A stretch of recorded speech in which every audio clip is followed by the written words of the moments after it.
अस्सलाम वालेकुम स्टूडेंट, कैसे हैं आप लोग? रमजान भाई, आप ठीक हैं? अच्छा बच्चों, आज आपने क्या पढ़ना है? Resistivity and its effect, resistivity and its dependence upon temperature. Its dependence upon temperature. Resistivity and its dependence upon temperature.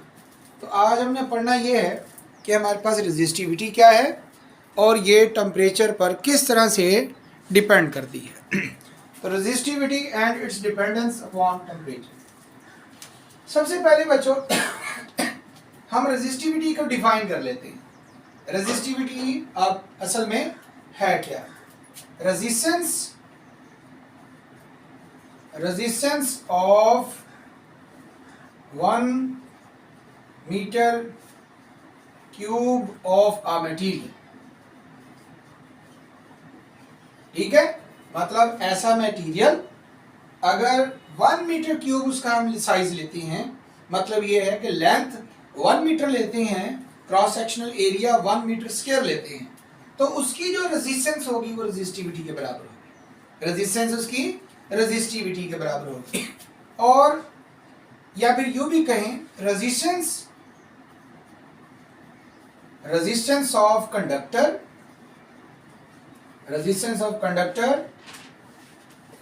whose length is 1 meter and cross sectional area of 1 meter square। तो ऐसा conductor जिसकी length कितनी हो, 1 metre हो, और जिसका area कितना हो, 1 मीटर। तो 1 metre length, 1 metre square area की जो रेजिस्टेंस होगी वो हमारे पास रेजिस्टिविटी के बराबर। किसके बराबर होगी? रेजिस्टिविटी। ओके, अब इसकी एक्सप्लेनेशन की तरफ चलते हैं। देखिए, रेजिस्टेंस के बारे में हम लोग पढ़ चुके हैं। तो resistance is directly proportional to length of conductor. Length जितनी ज्यादा होगी, कोलिजन प्रोबेबिलिटी उतनी बढ़ेगी। इलेक्ट्रॉन्स एटम्स के साथ, इलेक्ट्रॉन्स लैटिसेस के साथ उतना ज्यादा टकराएंगे। जितनी ज्यादा अपोजिशन होगी उतनी ही रेजिस्टेंस होगी। जाहिर सी बात है, लेंथ जितनी ज्यादा होगी तो उतनी ही ज्यादा उन चार्जेस को एक कंडक्टर में मूव करने पर अपोजिशन का सामना करना पड़ेगा। इसी तरह से एरिया जितना ज्यादा होगा, रेजिस्टेंस उतनी कम होगी। जाहिर सी बात है, अगर हमारे पास ये वायर है, एक ये वायर है, तो इसमें ये इलेक्ट्रॉन्स जा रहे हैं जो कि एटम्स के साथ टकराएंगे। ये इलेक्ट्रॉन्स जा रहे हैं, तो यहाँ पर टकराने के चांसेस ज्यादा है। यहाँ लेंथ ज्यादा होगी, रेजिस्टेंस ज्यादा। लेकिन अगर क्रॉस सेक्शनल एरिया ज्यादा होगा, ये देखें, अब ये एटम्स हैं और ये हमारे पास इलेक्ट्रॉन्स मूव कर रहे हैं। अगर हमारे पास एरिया ज्यादा होगा तो क्या होगा? अपोजिशन कम होगी। एरिया ज्यादा होगा तो अपोजिशन कम होगी, रेजिस्टेंस कम होगी। तो रेजिस्टेंस लेंथ के डायरेक्टली प्रोपोर्शनल और क्रॉस सेक्शनल एरिया के इनवर्सली प्रोपोर्शनल। इन दोनों बातों को इकट्ठा करते हैं। Resistance is directly proportional to length, inversely proportional to cross sectional area. इस प्रोपोर्शनल को खत्म करते हैं तो R is equal to rho L over E। R is equal to rho L over A। तो ये जो आपके पास कांस्टेंट ऑफ प्रोपोर्शनैलिटी है, इसी को रेजिस्टिविटी कहा जाता है। इसी को क्या कहते हैं? रेजिस्टिविटी, या फिर स्पेसिफिक रेजिस्टेंस, रेजिस्टिविटी या फिर स्पेसिफिक रेजिस्टेंस। ओके जी, तो इसका रिलेशन निकालते हैं। रेजिस्टिविटी ए को आर के साथ मल्टीप्लाई करेंगे, आर ए, एल को इधर ले आएंगे, डिवाइडेड बाय एल। तो resistivity R is equal to rho is equal to R A into L. ठीक हो गया? तो देखें, अगर एरिया आपके पास 1 मीटर स्क्वायर है और लेंथ आपके पास 1 मीटर है, लेंथ आपके पास 1 मीटर है, तो ये जो रेजिस्टिविटी है इसकी वैल्यू भी 1, इसकी वैल्यू भी 1, तो रेजिस्टिविटी किसके बराबर हो जाएगी, आर की। मतलब रेजिस्टिविटी एक्चुअली उस कंडक्टर की रेजिस्टेंस है जिस कंडक्टर की लेंथ 1 मीटर, जिसका cross sectional area 1 metre square है। ठीक है, या यूं कह दें कि 1 मीटर क्यूब, 1 मीटर क्यूब मतलब एक ऐसा कंडक्टर, ऐसा मटेरियल जिसका 1 मीटर क्यूब का जो आपके पास वॉल्यूम होगा, उस 1 मीटर क्यूब वॉल्यूम की जो रेजिस्टेंस होगी उसी को हम रेजिस्टिविटी कहें। ओके जी। अब ये जो रेजिस्टिविटी है ये हमारे पास क्या है, मटेरियल प्रॉपर्टी। रेजिस्टिविटी क्या चीज है, मटेरियल प्रॉपर्टी है। एक मटेरियल है, एक कंडक्टर हमने ले लिया, सपोज करें ये आपके पास कॉपर है, ये आपके पास क्या है, कॉपर है। तो आप इस कॉपर का 1 मीटर क्यूब जो भी पार्ट लेंगे, मतलब आपके पास एक वायर थी, उसके आपने 1 मीटर क्यूब के 5 हिस्से बना दिए, छोटे छोटे पार्ट्स बना दिए हैं, और हर पार्ट का वॉल्यूम कितना है, 1 मीटर क्यूब। तो उन पांचों हिस्सों की रेजिस्टिविटी सेम होगी, पांचों हिस्सों की रेजिस्टिविटी क्या होगी, सेम होगी, क्योंकि रेजिस्टिविटी मटेरियल प्रॉपर्टी है। अगर मटेरियल चेंज होगा तो रेजिस्टिविटी चेंज होगी, लेकिन अगर मटेरियल एक ही है, आपके पास वायर कॉपर की ही है, तो उस कॉपर वायर की रेजिस्टिविटी कांस्टेंट होगी। कॉपर वायर की रेजिस्टिविटी क्या होगी, कांस्टेंट होगी। अब इसकी रेजिस्टिविटी किस तरह से मतलब चेंज होगी वो हम देखेंगे इफेक्ट के अंदर। यहाँ रेजिस्टिविटी के बाद हम बात करते हैं कंडक्टेंस और कंडक्टिविटी। कंडक्टेंस और कंडक्टिविटी। कंडक्टेंस क्या है, कंडक्टेंस जैसे रेजिस्टेंस है, रेजिस्टेंस क्या है, opposition to flow of current. Opposition to flow of current मतलब जो रेजिस्टेंस है वो अपोजिशन है, वो करंट के बहाव में रुकावट है। और कंडक्टेंस क्या है, ये किसी मटेरियल की वो प्रॉपर्टी है जिसकी वजह से उस कंडक्टर में से करंट फ्लो करता है। अपोज नहीं, अपोजिशन नहीं है, ये क्या करता है, ये करंट की अपोजिशन में हेल्प करता है। रेजिस्टेंस क्या करती है, करंट के बहाव में अपोज करता है, रुकावट पैदा करता है। तो कंडक्टेंस क्या होगा, कंडक्टेंस होगा आपके पास reciprocal, reciprocal of resistance, reciprocal of resistance. तो यहां पर हमने रेजिस्टिविटी का यूनिट नहीं लिखा, resistivity R is equal to R, rho is equal to R A over L. इसका यूनिट देख लेते हैं। रेजिस्टेंस का यूनिट क्या होता है, ओहम। एरिया का यूनिट क्या होता है, मीटर स्क्वायर, और लेंथ का मीटर। 1 मीटर यहां से कट गया, बाकी आपके पास क्या आ गया, ओहम मीटर। रेजिस्टिविटी का यूनिट क्या है हमारे पास, ohm metre. What is ohm metre, unit of resistivity. Resistivity की मेजरमेंट हम ओहम मीटर में करेंगे। ओके जी। तो बात हो रही थी कंडक्टेंस की, तो कंडक्टेंस क्या है, रेसिप्रोकल ऑफ रेजिस्टेंस। कंडक्टेंस क्या होगा, रेसिप्रोकल ऑफ रेजिस्टेंस। इसको हम जी से रिप्रेजेंट कर देते हैं, और ये होगा 1 ओवर आर के बराबर। इसके बराबर होगा 1 ओवर आर के। रेजिस्टेंस की मेजरमेंट किस में की जाती है, ओहम में। रेजिस्टेंस का यूनिट क्या है हमारे पास, ओम। तो इसी तरह से ये जो आपके पास कंडक्टेंस है, इसका यूनिट होगा पर ओहम। इसका यूनिट क्या होगा, पर ओहम। इसको महू भी पढ़ते हैं, पर ओहम, या फिर इसको साइमन भी बोले। तो ये आपके पास पर ओहम, महू या साइमन, ये किसका यूनिट है, कंडक्टेंस का। किसका यूनिट है ये, कंडक्टेंस। कंडक्टेंस के बाद हम कंडक्टिविटी की बात करते हैं। कंडक्टिविटी भी मटेरियल प्रॉपर्टी है। Conductivity, what is conductivity, conductivity भी क्या है, मटेरियल प्रॉपर्टी। मतलब ये है कि कंडक्टेंस ऑफ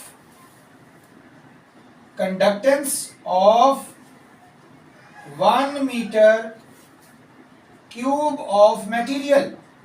आपके पास एक मटेरियल है, उस मटेरियल का 1 मीटर क्यूब वॉल्यूम का जो कंडक्टेंस होगी वो हमारे पास क्या होगी, कंडक्टिविटी। वो हमारे पास क्या होगी, कंडक्टिविटी होगी। या इसको हम सिंपल यूं डिफाइन करते हैं, इसको पढ़ते हैं हम, यूं डिफाइन करते हैं, reciprocal of resistivity. Resistivity, reciprocal of resistivity, that is called conductance. देखिए रेजिस्टिविटी को हमने रो से रिप्रेजेंट किया है, कंडक्टिविटी को हम सिग्मा से रिप्रेजेंट कर देते हैं। रेजिस्टिविटी का जो यूनिट था वो क्या था, ओहम मीटर। क्या था, ओहम मीटर। तो इसका यूनिट क्या हो जाएगा, ओहम ऊपर जाएगा, पर ओहम पर मीटर। पर ओहम को हमने महू भी कहा है तो महू पर मीटर, और महू साइमन भी कहा है तो साइमन पर मीटर। ये तीनों जो यूनिट्स हैं ये हमारे पास किसके हैं, कंडक्टिविटी। किसके हैं, कंडक्टिविटी। तो इसी टॉपिक के अंदर साइड पर एक टेबल दिया हुआ है जिसमें हमारे पास कंडक्टिविटी और रेजिस्टिविटी की वैल्यू दी हुई है। डिफरेंट मटेरियल की कंडक्टिविटी और रेजिस्टिविटी की वैल्यूज दी हुई है। ओके जी। अब हम आते हैं बच्चों effect of temperature. Effect of temperature देखिए जरा क्या इफेक्ट होता है। Effect of temperature upon resistance, upon resistance and resistivity. Okay जी, रेजिस्टेंस एंड रेजिस्टिविटी। अब टेम्परेचर का क्या इफेक्ट होगा रेजिस्टेंस पर। देखें ये हमारे पास कोई कंडक्टर है, ये हमारे पास कोई कंडक्टर है, और इस कंडक्टर में ये मौजूद है एटम्स। ये है हमारे पास इस कंडक्टर में मौजूद एटम्स। अब क्या है, ये हैं इलेक्ट्रॉन्स, ये हैं वो मूविंग चार्जेस जो क्या करते हैं, जो मूव करते हैं। ठीक है, सबसे पहले तो एज, यहां से बात स्टार्ट करते हैं। As temperature increase, as temperature increase, temperature जैसे ही बढ़ेगा, टेम्परेचर जैसे ही इंक्रीज होगा, तो टेम्परेचर के इंक्रीज होने से ये जो एटम है जो अपनी जगह पर वाइब्रेट कर रहा है, जो लेटिस वाइब्रेट कर रहा है, बहुत सारे एटम्स मिलके लेटिस बनाते हैं। तो एटम जिस एम्पलीट्यूड के साथ पहले वाइब्रेट कर रहा था, अब उसका वाइब्रेशनल एम्पलीट्यूड क्या हो जाएगा, बढ़ जाएगा। टेम्परेचर के बढ़ने से क्या हुआ, एटम्स को थर्मल एनर्जी मिली, और थर्मल एनर्जी से क्या हुआ, एटम्स का वाइब्रेशनल एम्पलीट्यूड बढ़ जाएगा। So as a temperature increase, जैसे ही टेम्परेचर इंक्रीज होगा तो vibrational amplitude, vibrational amplitude of atoms increase, atoms का वाइब्रेशनल एम्पलीट्यूड क्या हो जाएगा, बढ़ जाएगा। अब पहले जो इलेक्ट्रॉन था, देखिए पहले अगर आपके पास ये एटम है और ये यहां तक ही वाइब्रेट कर रहा था, और ये था इलेक्ट्रॉन जो इसके साथ कोलाइड कर रहा था। ठीक है, तो जैसे ही वाइब्रेशनल एम्पलीट्यूड बढ़ा तो क्या होगा, ये जो इलेक्ट्रॉन पहले इतनी सी जगह पर वाइब्रेट करने की पॉसिबिलिटी थी, अब इसका वाइब्रेशनल एम्पलीट्यूड इतना ज्यादा हो गया तो टकराने के चांसेस भी क्या हो जाएंगे, ज्यादा हो जाएंगे। Probability of collision increase, vibrational amplitude of atoms increase, तो probability of collision increase, probability of collision increase, टकराने के चांसेस जो हैं वो भी बढ़ जाएंगे। क्यों बढ़े हैं, क्योंकि वो जो एटम था वो पहले एक छोटा सा टारगेट था, एटम पहले एक स्मॉल टारगेट था, अब ये बड़ा टारगेट बन गया है। पहले इतनी सी जगह पर इलेक्ट्रॉन कोलाइड कर सकता था, अब इतनी ज्यादा जगह हो गई। तो मतलब ये हुआ कि एटम्स ऑफर बिगर टारगेट, बिगर टारगेट। तो एटम क्या कर रहे हैं, बिगर टारगेट ऑफर कर रहे हैं। एटम पहले छोटा टारगेट था, कोलिजन प्रोबेबिलिटी कम थी, लेकिन टेम्परेचर के बढ़ने से एटम्स को मिल गई हीट एनर्जी और एटम्स का वाइब्रेशनल एम्पलीट्यूड बढ़ गया, जिससे एटम एक बड़ा टारगेट बन गया। जब कोलिजन बढ़ेगी, ये एटम बड़ा टारगेट बनेगा, hence resistance increase, hence resistance increase. तो क्या होगा, रेजिस्टेंस इंक्रीज हो जाएगी, रेजिस्टेंस क्या हो जाएगी, इंक्रीज हो जाएगी। फॉर एग्जाम्पल इसी कंडक्टर की बात कर लेते हैं कि इस कंडक्टर का 0 डिग्री पर, 0 डिग्री टेम्परेचर पर इसकी रेजिस्टेंस थी हमारे पास R नॉट। ये छोटा सा O जो लगाया है इसका मतलब क्या है, 0 डिग्री पर इसकी रेजिस्टेंस। इस कंडक्टर की जैसे ही टेम्परेचर चेंज हुआ T डिग्री सेंटीग्रेड, T जो है ये कोई भी टेम्परेचर है, तो T डिग्री सेंटीग्रेड पर इसकी जो रेजिस्टेंस होगी वो आपके पास क्या हो जाएगी, आर टी। क्या हो जाएगी, आर टी। ओके जी, हम चेंज निकालते हैं, चेंज इन रेजिस्टेंस वो क्या होगा, R T minus R naught. Change कैसे निकालेंगे, कैसे निकाला जाता है चेंज, फाइनल में से इनिशियल, फाइनल में से किसको सब्ट्रैक्ट करते हैं, इनिशियल को सब्ट्रैक्ट करते हैं। जब फाइनल में से हम इनिशियल को सब्ट्रैक्ट करेंगे तो क्या होगा, आपके पास चेंज आ जाएगा, आपके पास क्या आ जाएगा, चेंज। अब जब चेंज आएगा तो आपने ये चेंज फाइंड करना है किसके हिसाब से, पर फ्रैक्शनल चेंज निकालना है। फ्रैक्शनल चेंज कैसे निकाला जाता है, फ्रैक्शनल चेंज निकालने के लिए इसी चेंज इन रेजिस्टेंस को R T minus R naught को हम इसकी जो ओरिजिनल वैल्यू थी, शुरू में जो इसकी रेजिस्टेंस थी, उससे डिवाइड कर देंगे। तो ये आपके पास क्या आ जाएगा, फ्रैक्शनल चेंज इन रेजिस्टेंस। ये क्या आ जाएगा आपके पास, फ्रैक्शनल चेंज इन रेजिस्टेंस। लेकिन हम जो टेम्परेचर का हम जो देख रहे हैं रेजिस्टेंस के अंदर चेंज, वो किसके हिसाब से देख रहे हैं, टेम्परेचर के हिसाब से। तो हमें यहाँ पर टेम्परेचर का भी जिक्र करना पड़ेगा। ये है आपके पास टेम्परेचर, और इसे कहा जाता है टेम्परेचर कोफिशिएंट ऑफ रेजिस्टेंस। क्या कहते हैं इसको, टेम्परेचर कोफिशिएंट ऑफ रेजिस्टेंस। मतलब टेम्परेचर कोफिशिएंट ऑफ रेजिस्टेंस किसके बराबर है, ये अल्फा बराबर है R T minus R naught divided by R naught into T. इसको डिफाइन करें तो यूं डिफाइन करेंगे, fractional change in resistance, fractional change in resistance, fractional change in resistance per kelvin, per kelvin called, इसे क्या कहते हैं, इसे कहते हैं temperature, temperature coefficient of, temperature coefficient of resistance, temperature coefficient of resistance. अगर हम ग्राफ बनाएं रेजिस्टेंस और टेम्परेचर के क्रॉस, अगर हम ग्राफ बनाते हैं किस किस के दरमियान, रेजिस्टेंस और टेम्परेचर के दरमियान, तो आपके पास टेम्परेचर कहाँ पर है, अलोंग एक्स एक्सिस, किस में है, डिग्री में। अलोंग वाई एक्सिस आपके पास रेजिस्टेंस है, किस में, ओम। तो हमारे पास इस तरह का स्केल है, इस तरह का ग्राफ है। मतलब क्या है कि इसका मतलब ये है कि resistance is directly proportional to temperature. जितना ज्यादा टेम्परेचर बढ़ेगा उतनी ही ज्यादा रेजिस्टेंस जो है वो इंक्रीज हो। इसको टेम्परेचर कोफिशिएंट, इसका यूनिट है पर kelvin. Temperature coefficient of resistance, इसकी मेजरमेंट किसमें की जाती है, पर केल्विन। ओके जी, देखें जो रेजिस्टिविटी है वो क्योंकि मटेरियल प्रॉपर्टी है, और मटेरियल प्रॉपर्टी किसकी है, हमारे पास 1 metre cube, 1 metre cube material की रेजिस्टेंस को रेजिस्टिविटी कहा जाता है। किसको कहा जाता है, 1 मीटर क्यूब मटेरियल की जो रेजिस्टेंस होगी वो रेजिस्टिविटी के बराबर है। तो अगर टेम्परेचर के चेंज होने से रेजिस्टेंस चेंज हो गई है तो इसका मतलब रेजिस्टिविटी भी चेंज हो जाएगी, रेजिस्टिविटी भी क्या हो जाएगी, चेंज हो जाएगी। अब वो चेंज इन रेजिस्टिविटी, हम कहते हैं 0 डिग्री पर इस कंडक्टर की जो रेजिस्टिविटी थी वो थी रो नॉट, रेजिस्टिविटी क्या थी, रो नॉट, और टी टेम्परेचर पर इसकी रेजिस्टिविटी होगी रो टी। क्या हो गई, रो टी। अब हम क्या करते हैं, रेजिस्टिविटी में चेंज निकालते हैं। किसमें निकालते हैं, रेजिस्टिविटी में चेंज। चेंज इन रेजिस्टिविटी किसके बराबर होगा, रो टी माइनस रो नॉट।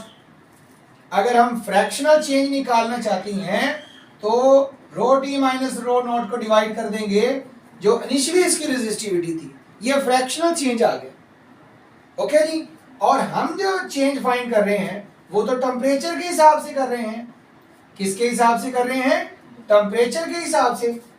तो फिर change in resistivity per kelvin, इसी डेफिनेशन के अंदर जहां आपने रेजिस्टेंस को यूज किया है वहां पर आप लोग क्या करेंगे, rho T minus rho naught divided by rho naught into T.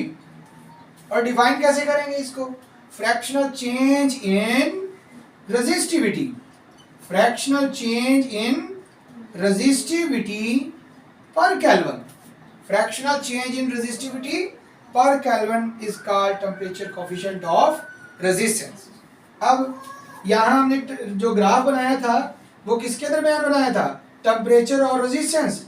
अब हम रेजिस्टिविटी के क्रॉस बनाते हैं, टेम्परेचर और रेजिस्टिविटी के क्रॉस बनाते हैं, तो भी आपके पास जो ग्राफ आएगा वो स्ट्रेट लाइन है। ग्राफ क्या आएगा, स्ट्रेट लाइन। ठीक है, तो ये ग्राफ क्या बता रहा है कि resistivity is also proportional to temperature. Temperature के बढ़ने से रेजिस्टिविटी में भी चेंज आएगा, रेजिस्टिविटी भी बढ़ेगी। तो इसका मतलब resistivity depends upon temperature, resistivity temperature पे डिपेंड करती है। ओके जी, तो बच्चों इसी टेम्परेचर कोफिशिएंट की बिना पर हमने कंडक्टर्स को दो हिस्सों में डिवाइड कर दिया। कितने हिस्सों में डिवाइड किया है हमने, दो हिस्सों में। अब दो हिस्से कौन कौन से हैं, एक है हमारे पास positive temperature coefficient conductors, coefficient conductors, ऐसे कंडक्टर्स जिनका टेम्परेचर कोफिशिएंट क्या होगा, पॉजिटिव होगा। दूसरा हमारे पास negative temperature coefficient conductors. Negative temperature coefficient conductors कौन से हैं, ठीक है। अब इनकी बात करते हैं। देखें, positive temperature coefficient of conductor का मतलब ये है resistance is directly proportional to temperature, resistance is directly proportional to temperature. जैसे जैसे टेम्परेचर बढ़ेगा वैसे वैसे उस कंडक्टर की रेजिस्टेंस बढ़ेगी, वैसे वैसे उस कंडक्टर की रेजिस्टेंस बढ़ेगी। Negative temperature coefficient of conductor का मतलब ये है कि ऐसे कंडक्टर्स जिनकी रेजिस्टेंस टेम्परेचर के बढ़ने से कम हो, जिनकी रेजिस्टेंस टेम्परेचर के बढ़ने से क्या होगी, कम होगी। Resistance inversely proportional to temperature, resistance directly proportional to temperature. यहां टेम्परेचर बढ़ेगा रेजिस्टेंस बढ़ेगी, यहां टेम्परेचर बढ़ेगा रेजिस्टेंस कम होगी। जैसे आमतौर पर हम बात करते हैं मटेरियल जो ज्यादातर हम यूज करते हैं वो हमारे पास कौन से हैं, कॉपर है और सिल्वर है, कॉपर है और सिल्वर है। इनकी कंडक्टिविटी ज्यादा है, रेजिस्टिविटी कम है। ज्यादातर हम यही इस्तेमाल करते हैं। ये कौन से कंडक्टर हैं, positive temperature coefficient conductors.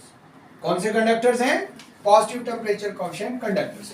Thermistors हो गए, थर्मिस्टर्स, और इसके अलावा सेमीकंडक्टर्स, थर्मिस्टर्स और सेमीकंडक्टर्स। सेमीकंडक्टर में भी जर्मेनियम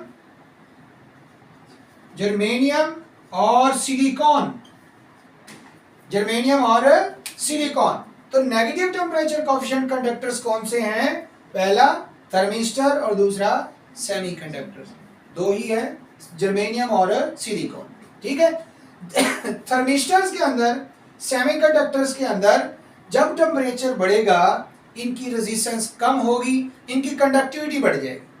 टेम्परेचर के बढ़ने से ज्यादा करंट फ्लो करेगा, टेम्परेचर के बढ़ने से ज्यादा करंट फ्लो करेगा। यहां पर टेम्परेचर के बढ़ने से अपोजिशन ज्यादा हो जाएगी, करंट कम हो जाएगी। ठीक है, तो ये था बच्चों आपके पास resistivity and its dependence upon temperature. इंशाल्लाह कल इससे आगे पढ़ेंगे, इसे तैयार कीजिएगा अच्छी तरह से। अल्लाह हाफिज।